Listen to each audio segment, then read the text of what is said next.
Bismillah ar-Rahman rahim. It is such a privilege today to be here, speaking after these amazing women. Talk about being inspired. I am so inspired right now. I can go back into the society and accomplish all the dreams that I want to accomplish. And I'm sure so many of you are too. It is so nice to see so many young, promising faces in the audience right now. I'm sure so many of you know that today's youths are tomorrow's future. You are the doctors, the leaders, and the entrepreneurs of tomorrow. You are Kuwait's future. And you and only you can dictate what your path is. The road less traveled. That was the sentence I was given to base my whole speech on.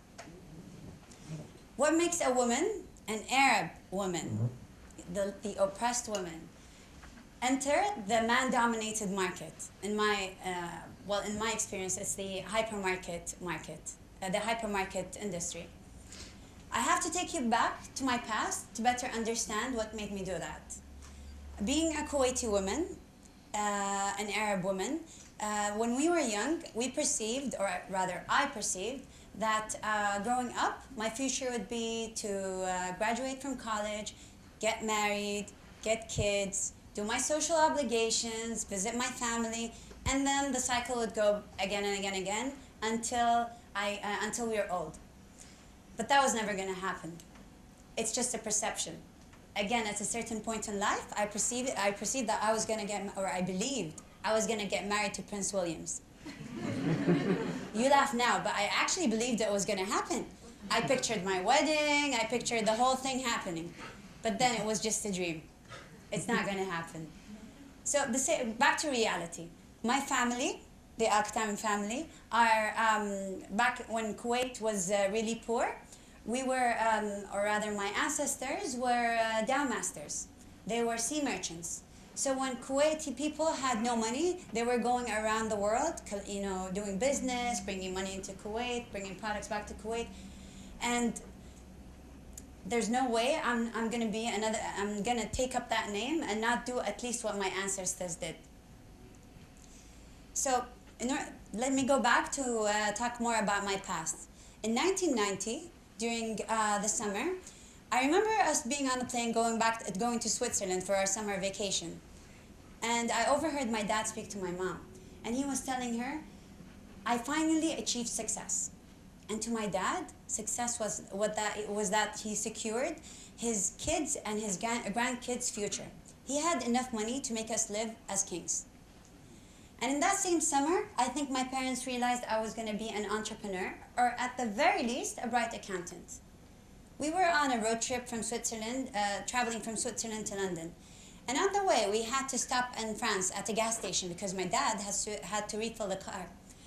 And I ran into the convenience store to buy me a chocolate bar. I came back to the car and I remained silent for about an hour and a half. And then I suddenly said, next time we travel, we better buy chocolate from Switzerland and take it with us, because the chocolate bar in France is much more expensive than Switzerland. And my mom literally turned around and said, what are you talking about? I said, this chocolate bar I bought in Switzerland for 1 franc, I just paid 4 francs for. And my dad was like, that's French francs, not Swiss franc. The difference was 3 Swiss francs, which is equivalent to 750 fils. Doesn't sound much, but to a kid who was collecting money to get all her necessities, that's a lot of money. So I kept demanding my dad, you have to take me back. I wanted to get my money back. There was no way he was going to take me back an hour and a half just to get 750 fils.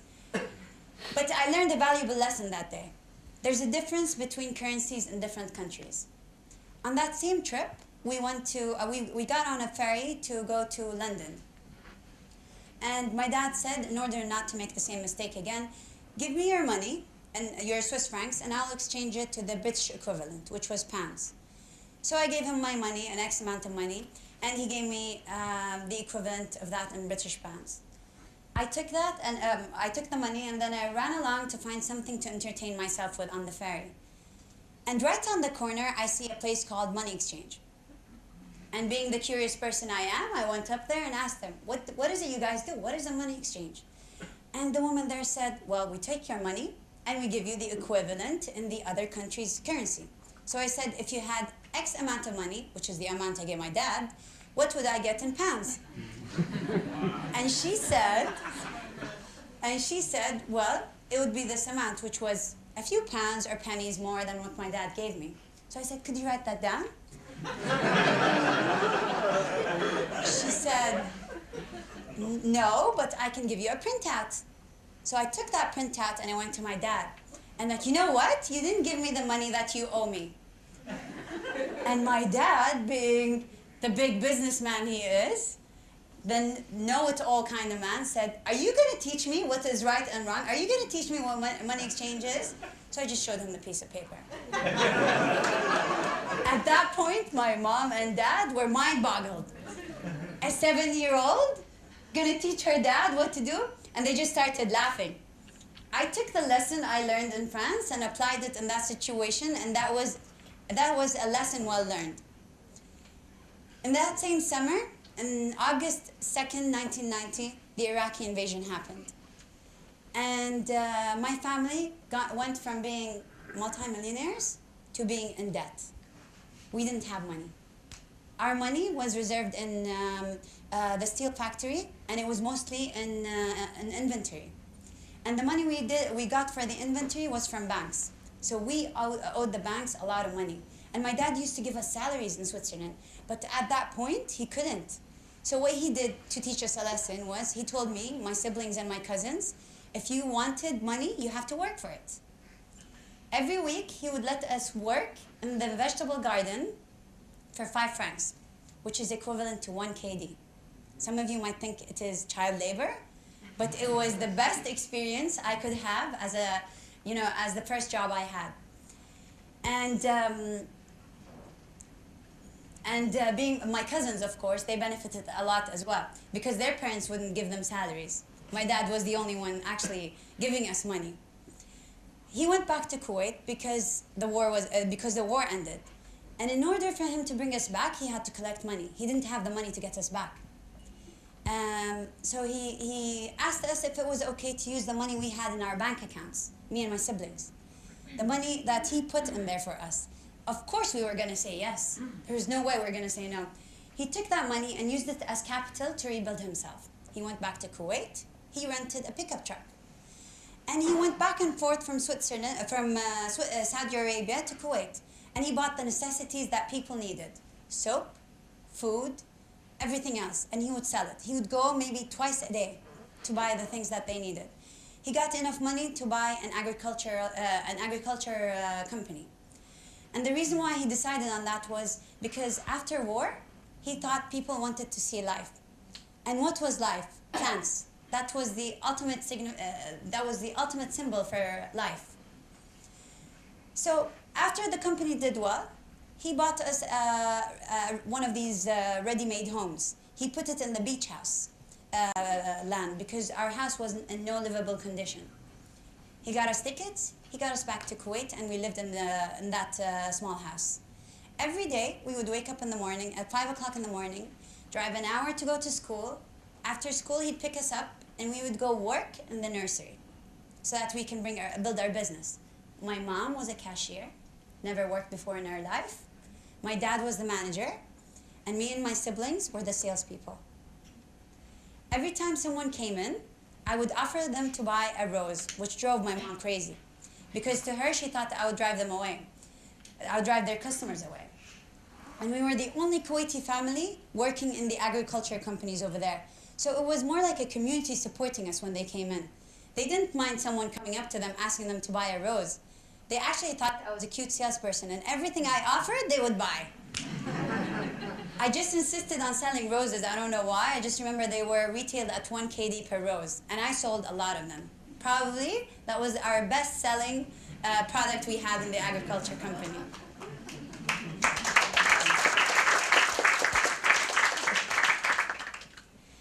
And after my dad built himself up a bit, we moved back to our house, thank God.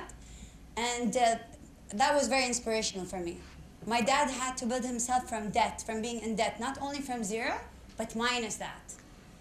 And that was, I mean, to me, he's the most inspirational person I could ever look up to. Everything up to that point in my childhood wasn't normal. It wasn't a normal Kuwaiti life at all. So I knew then that I wanted to do something in business. I wanted to be an entrepreneur. And at a certain point, I believed I was going to be on the Forbes cover magazine. I know, it sounds far-fetched, but maybe if you dream, inshallah, maybe it would happen. I wanted to be the Kuwaiti that made the difference, the Kuwaiti woman that made the difference in Kuwait. Inshallah. Like So, I went to college in the US. And when I was in the US, every time I came back, I would bring something to sell. One time I brought clothes, jeans that had embroidery on them. The other time I went to Bath and Body Works. I don't know if you guys are familiar with it.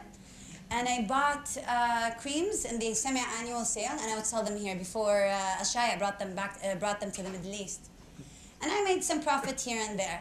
But most of the businesses I did were failures. If I had to stand up here and tell you how many failures I've had, I would probably embarrass myself. I was so afraid of how many times I lost money that I thought, seeing my family line, I didn't inherit that business gene. That single little part of my DNA wasn't in me. And that was the biggest fear I ever had.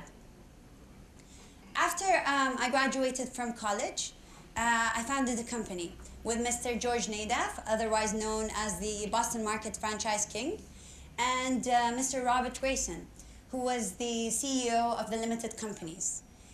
Limited Companies owns Victoria's Secret, Bath and Body Works, and a lot of other amazing brands. We founded a company called Business Expansion International. What the company was about is we brought amazing brands like Victoria's Secrets, and we were acting as a mediator to bring them to families that wanted them in Kuwait. What we didn't know at the time is even though they had amazing connections, these big companies didn't want mediators because that meant money spent. So our idea in itself was wrong. That's another business that we had to close. Instead of closing it, we bought a company called Prep Cosmetics, which had around 3 stores in the US, and we decided we wanted to expand it. So we took it to a very well-known location, which was Newport, Rhode Island. It's a summer vacation place for Americans. We opened it right in the mainstream.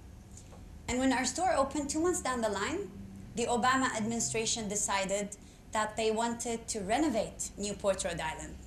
So they decided during the summer of that year to close down the road right in the middle of Newport, and it drove us to bankruptcy.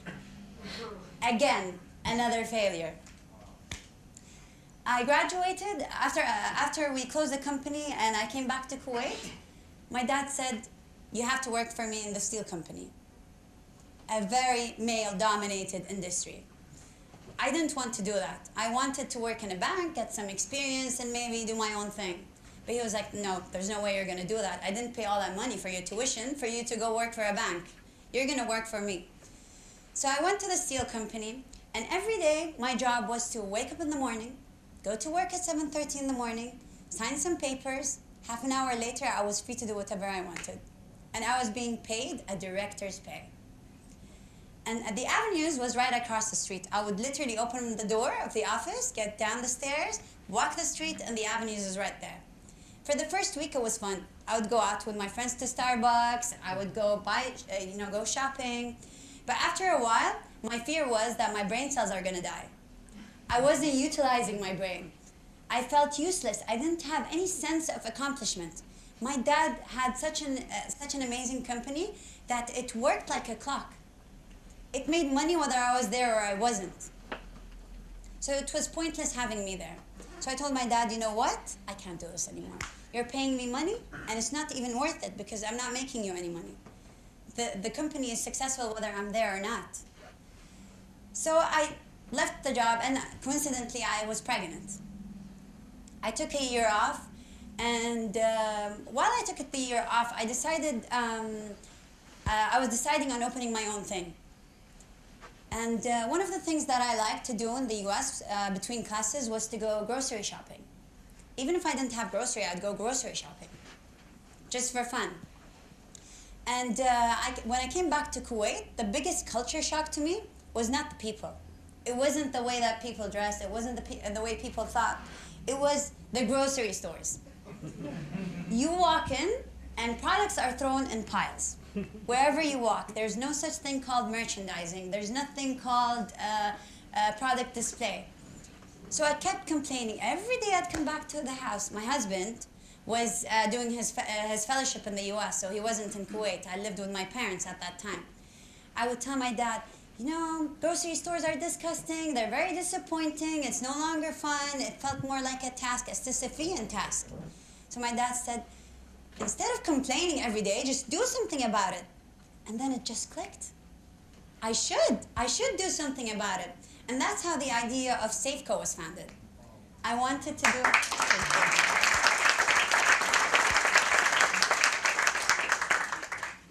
to do a hypermarket in Kuwait that was more appealing to people, that had the correct merchandising, that had everything that I saw in the US or London or everywhere we traveled that is not available in Kuwait. Something that reflected my OCD. The cleanliness that has to compete with hospitals. This is what Safeco is all about. It's once a dream I had, and now it is a reality. In conclusion, I would say, I didn't travel the road less traveled. I was pushed into it. I was pushed into the male-dominated steel industry. And then I was pushed by my dad, again with his idea, into the hypermarket industry. But if I had to do it again, I would do it again, in a blink of an eye. There are times when it's difficult, of course. When I was working in the steel company, people would come in, they would pop their heads into my office and they would ask, where's the manager? And it says manager outside the door, but they're still asked, where's the manager? Never in their mind had it occurred that the person in front of them is the manager. Same thing happens at Safeco. I hired an Irish COO, and he's an older guy. And when we go to meetings outside Kuwait, he would introduce me as his boss. And they'd be like, nice one. And I'd look back at him and say, yeah, he likes joking, doesn't he? I know. What is he talking about? I'm just his secretary. He'd get probably really frustrated because he's really trying to make them understand that I am his boss. But it's funny, I mean, it's not, this is, as everyone would know, this is not just in Kuwait, it's everywhere in the world. Women are sometimes in these industries viewed as, you know, that they don't understand the industry or they cannot be in senior positions in these industries. But I believe that every single one of you can do the same. You know, I'm not a motivational speaker, and nor am I a professor. Today, being here, this is the biggest fear for me in my life. You know, I'm not a public speaker, and I would never be. It's just being here is me being outside my boundaries. So if I can do this, you can do whatever you dream of. Believe me. And everything you see in your dreams would come a reality if you just try hard enough to break the barriers. And you will do it. And you will be the pride of Kuwait's future. Wow.